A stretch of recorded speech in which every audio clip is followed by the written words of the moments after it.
Good evening, Bahamas. Coming up tonight, the Attorney General says courts should be to blame for capital punishment not being carried out, not the government. A call for transparency as hundreds march to the city center. The latest on the sale of those hotels in Grand Bahama, plus what kind of attention will the Beach Soccer World Cup bring to the Bahamas next year?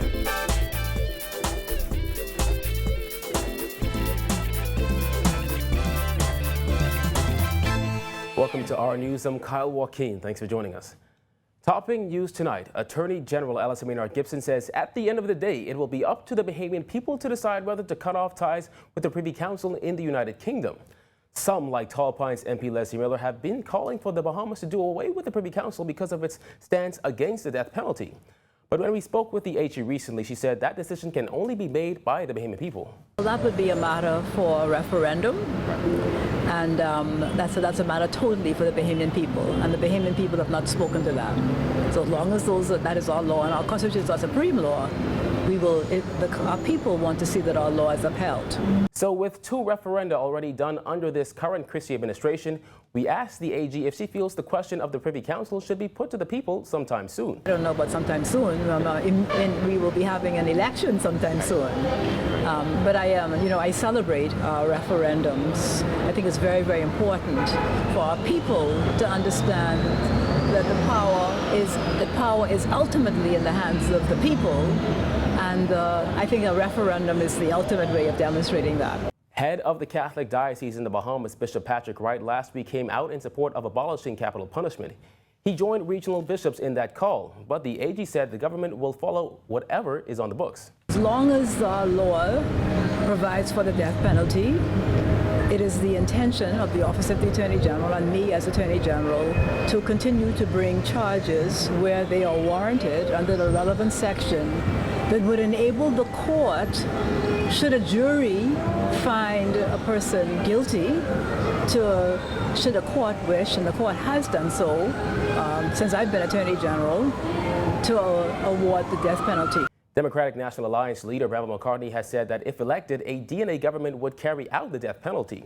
But Maynard Gibson said it's not that easy. She said the final decision lays with the judicial system. Remember now, it's the court. We don't want a country where the executive finds people guilty or the executive hands down sentences. That's exclusively in our system within the power of a court.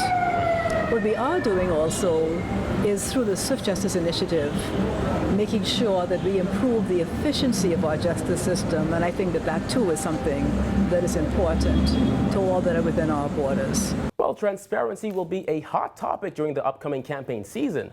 That's according to Shantez Wilson, the communications coordinator for the Organization for Responsible Governance. The group has been calling for more accountability from the government on a number of issues, including government spending and transparency on negotiations. There's a lot of distrust, I think, of governing systems. There are a lot of examples of things out there where we're asking questions and we're not getting them. Things like the terms of the deals on Bahama, what's going on over in Andros with the China land deal, and a myriad other things where we're asking the questions and not getting the answers. The enactment of the Freedom of Information Act is something the group has been pushing for. Actually, we've seen a lot of governments in our region within the last decade, 2 decades, enacting FOIA in large amounts. We're just a little bit behind. And to be fair, 2012, the last regime did present a FOIA Act. It was deemed inadequate, and as you can tell by the fact that civil society has come together and put together some more suggestions, there were ways that it could improve. I think that there has been a concerted effort to pass this, but perhaps they could use a little push. And the Freedom of Information Act will give us more access to those kinds of answers. Anything that's put into writing within the government, we will have the opportunity to ask for, and in most cases we should be able to get it. There will be exceptions, of course, for things that are matters of national security and other discretionary concerns, but for the most part this gives us more access to the decision-making process than the leaders that are making decisions for us. I mean, they are our resources and this is our government after all. Several civic groups have come forward in calling for the right to information. About 20 in total got together and compiled a list of recommendations to improve the Freedom of Information Bill tabled in 2015. We are hoping to see a lot of our changes come through. Right now, we are actually about to campaign for the Bahamas, which is one of our vehicles. We are putting out a letter writing campaign. If you go to campaign242.org, you can write a letter to your MP asking them, and it goes like, it's the easiest thing. You put in your name, your email, and your constituency, and it will automatically populate a letter to your MP. Asking them to pay more attention and make FOIA a priority issue. There is currently an online petition on www.campaign242.org where people can express their ideas for proper governance. Wilson's organization was a part of yesterday's Black Friday March. They're also encouraging people to register to vote. We concentrate on three main areas, that being transparency and accountability being one, the economic development of our country is another one, and education. And we see these as the three base issues that kind of branch out into all of the other issues that Bahamians are really concerned with, things like crime and joblessness. I think that ultimately they all roll back to these three main issues.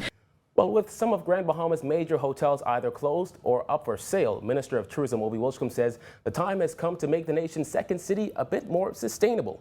Giorgio Sturroff reports. Speaking to the sale of 4 different hotels on the island, Minister of Tourism Obi Wilchcombe says the sale process is very active at this time, and he looks forward to having the ownership of these mega hotels placed in the right hands in a matter of months.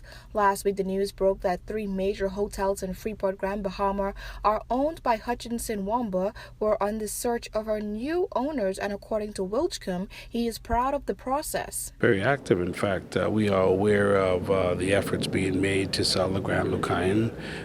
With the Hutchinson Wamba group has been on the market for a while. The interest has been expressed, and negotiations are continuing. The last several weeks we've been talking to potential buyers. Again, we're looking for people who are going to bring something to the table, like we've seen with Sun, where they'll come in and they'll help us get the industry going. Wilchcombe says the dynamic of the boom-bust economy of Grand Bahama must come to an end. What we're concerned about, though, is sustainability. Grand Bahama has a history of boom, bust, boom, bust, boom, bust. We're trying to get not only to secure the hotels, we have to secure airlift, and we have to secure sea arrivals. And we have to be able to enter into agreements that will extend beyond a year or two, but we'll see constant growth and continuous growth and sustainable growth. Otherwise, you cannot plan for your tourism future. Grand Bahama has all the necessary infrastructure in place. According to Wilchcombe, more money will be pumped into finding a market angle for Grand Bahama to attract tourists. We're going to put more money into our marketing and then a brand that's different than Nassau. The Deputy Director General of Tourism is leading a team that's now looking at rebranding Grand Bahama. What is Grand Bahama? Is it our sports capital? Is it our entertainment capital? What are we going to make it as compared to what Nassau is? Because we want people to go to Bimini, and Bimini has history. We want to go to Abaco, we want to go to Eleuthera. But what has happened in the Bahamas, we're growing. Reporting for our news, I'm Giorgio Sturroff. Thanks, Giorgio. Still to come, how one MP feels about the high cost of electricity. And later on, the World Cup of Beach Soccer expected to give the country's economy a little boost. Stay with us.